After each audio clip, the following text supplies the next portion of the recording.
Hello there, Algebra 1 adorable humans. Welcome to another Ms. Waite video on, math. Thanks for watching and thanks for getting this business done. You're working hard and I appreciate the hard work that you're putting in. So here's a little warm up. Looks a little strange right now, but I will explain. I'm going to ask you in just a second to pause this video and recall the multiplication and division rules for positives and negatives. So I'll do the first one. When you take a positive and you multiply or divide by a positive, what do you get? You get a positive, right?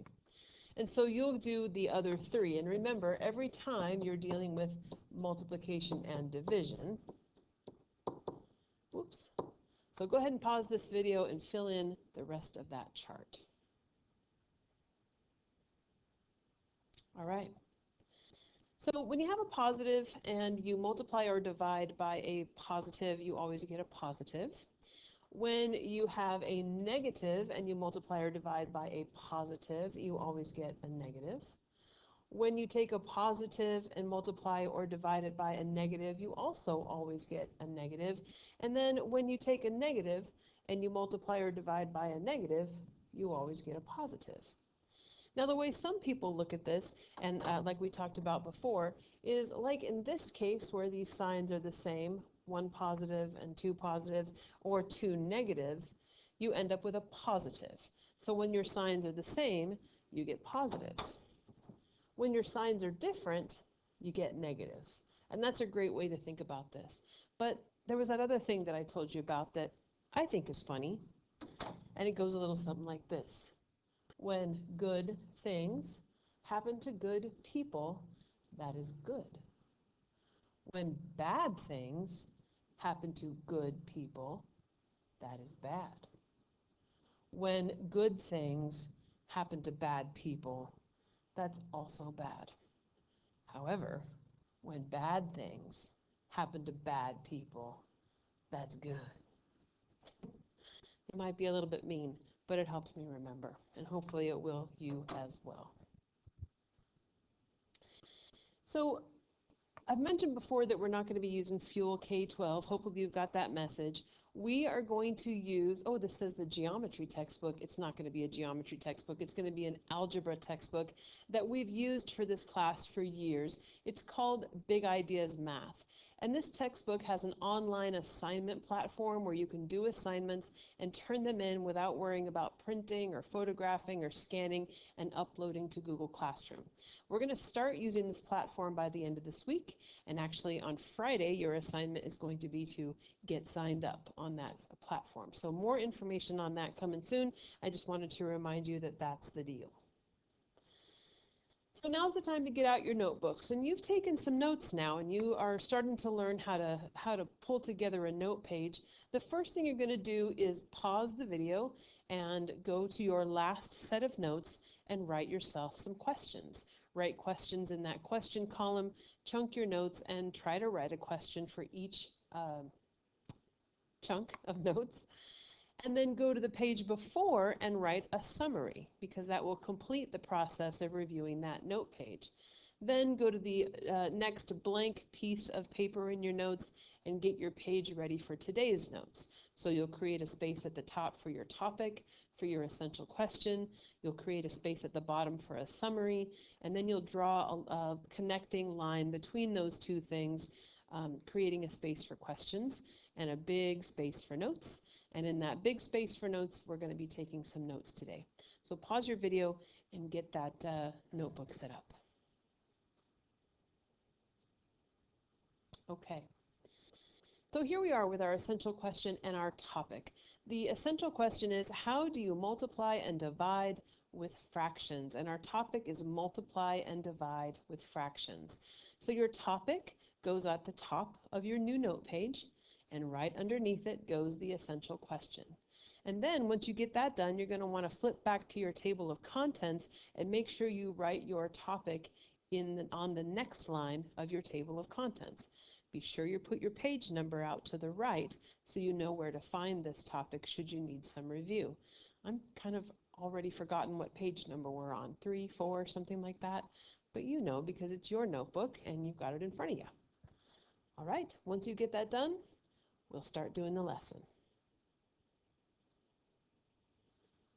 All right. So we're going to dig into fractions today, and man, do people hate fractions, and I totally understand why. There are a lot of rules behind fractions. They make people crazy. It's been a long time since you did them. Maybe you never understood how to do them even then. This is going to be kind of brief and maybe not enough to fully review the idea. We're not going to get into the whys. I'm just going to show you how to do it so you can do it reliably. The point here is to remind you about how to deal with fractions, so when you need to, you can, and you can get this in your notes for easy reference later.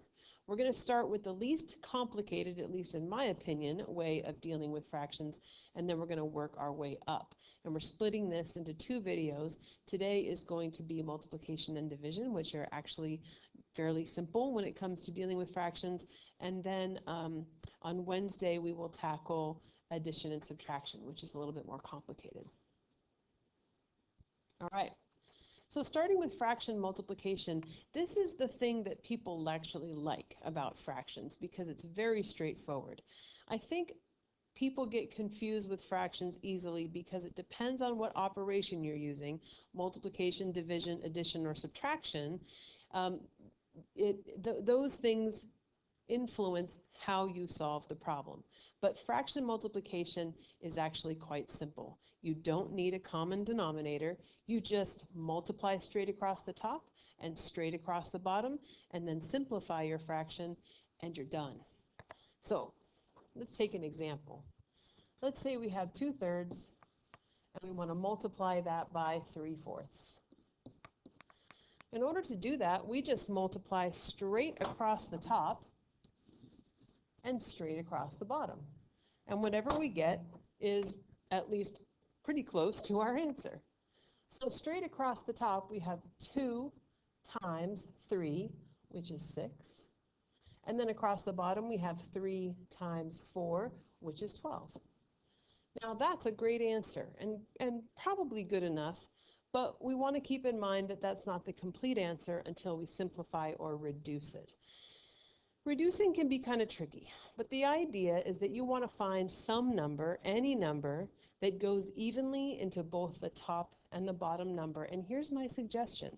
Start with 2. 2 often works. If 2 doesn't work, go with 3. If 3 doesn't work, go with 4. And just keep trying things. I mean, there are ways of doing this that are a lot more efficient than that, but if you can't remember, start with 2. So if we want to break 6 down by 2, we know that 2 goes into 6 evenly. 6 divided by 2 is 3. We also know that 2 goes into 12 evenly. 12 divided by 2 is 6. Great. Well, it turns out we're not quite done yet, and the reason why is because this fraction, 3/6, also can be simplified. Can we put 2 into both 3 and 6? No. So let's try 3. Does 3 go into both 3 and 6? Well, it does. 3 goes into 3 one time, and 3 goes into 6 twice, and now we're done, because this is the smallest version of this fraction. You might get a calculator out when you do these, and just kind of play around with it a little bit. I'm fine if you do that. It's really about being able to get it done at this point. All right, so let's do another example, just so you can see it go a little bit faster. If you guys were here in the classroom, I'd ask you for some fractions and we'd multiply them together. But let's say, I don't know, 5/6 times 1/2. How about that? So again, the process is to multiply straight across the top and straight across the bottom. And so what do we have? Well, 5 times 1 is just 5. And 6 times 2 is 12. Now we have to ask ourselves, can we reduce this? Well, is there a number that can go into both 5 and 12 evenly? Does 2 go into both 5 and 12? No. Does 3? No. What about 4? Not that either.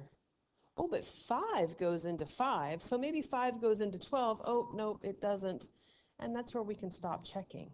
Because if we've gotten all the way up to the value of one of these numbers, we know we're done, and 5/12 is your fraction. Fraction multiplication is just straight across the top, straight across the bottom, and reduce. It's the easiest way to deal with fractions. And you'll be using these a lot, especially as you move forward in like your geometry class and stuff. So don't worry, if you can do this, you can do a lot. All right, so let's take on dividing fractions. So here's how I ask students to remember it. It works for me. I like to think of it in terms of keep it, change it, flip it. Keep it, change it, flip it. Helps me remember how to do these problems. So let's get an example. Let's do our 2/3, but this time we're gonna divide it by, I don't know, how about 3/4? Okay?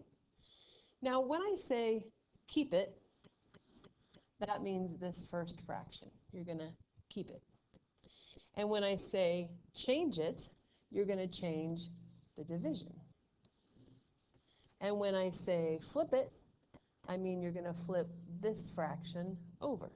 So keep it, change it, flip it, looks like this. We are going to keep the first fraction the same. We're going to change the division to multiplication, and then we're going to flip the second fraction over. So we have 4/3. And now it's a multiplication problem, and so we can just go straight across the top and straight across the bottom and be done. Now the reason you can keep it, change it, flip it is very complicated, and we're not going to take the time to learn why this works. Just trust me, it does, and you're going to get the right answer every time. So when you are dividing fractions, keep it, change it, flip it is going to get you to a multiplication problem, which you already know how to do, because all you do is multiply straight across the top, straight across the bottom, and reduce. And so what do we have here? Well, we have 2 times 4, which is 8. And then we have 3 times 3, which is 9. And I'm not going to take the time to work through the reduction of this, but trust me, this is not a reducible fraction. And my pen stopped working. That's fun. It's still not working. Okay. Well, anyway, there's your answer. So if I can get my pen to work, maybe we'll do another example. Come on, pen. Oh, there, good. All right, so let's see. What do we want to divide this time? Well, let's do, this is hard to think of something. How about 5/6 again? And we want to divide that by 1/2. Okay? So the idea is to keep it, change it, flip it. So we're going to keep 5/6 the same. We're going to change the division to multiplication, and we're going to flip over that second fraction, 2/1. And now we just multiply straight across the top and straight across the bottom. 5 times 2 is 10, and 6 times 1 is 6. And this one reduces, and you know how I know? Because they're both even numbers. And then I know that 2 goes into both of them. So 2 goes into 10 5 times, and 2 goes into 6 3 times, and that is the end of that road.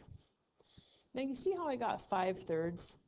A lot of folks get real uncomfortable with fractions where the top number is bigger than the bottom number, and so they want to change it into a mixed fraction. You don't have to do that with me. I love improper fractions. I think they're better. So don't worry about changing it into a mixed fraction for me. That's okay. All right. So that's it. That's all you need. It's a little review. You could watch it a couple of times to figure out, kind of what I'm saying and how to do that. The practice today is on a platform called Quizzes. I can't remember if I've given you a Quizzes before, but you're going to go to the Google Classroom, click on the link to that Quizzes. Please enter your actual name so I can give you proper credit. When you're done, come back to the Google Classroom and click Turn In so I know to look for your assignment. Most of all, my darling dears, do have fun. I know it's fractions, and fractions aren't fun, but, you could have a little fun while you're doing it. So there you go. The important thing about math is believing that you can, and maybe you've never believed that you can before, but you can. I believe in you. You believe in you. Our topic today was operations with fractions. Actually, our topic was multiplying and dividing fractions. So there you have that. And our practice is on Quizzes. here is our essential question again. How do you multiply and divide with fractions? If you can answer that question, then you're good. And if not, you can come to office hours or our class time and I'd be happy to help you. Alrighty, I think that's all there is to it. I hope you have a wonderful day and I will talk to you soon. Bye.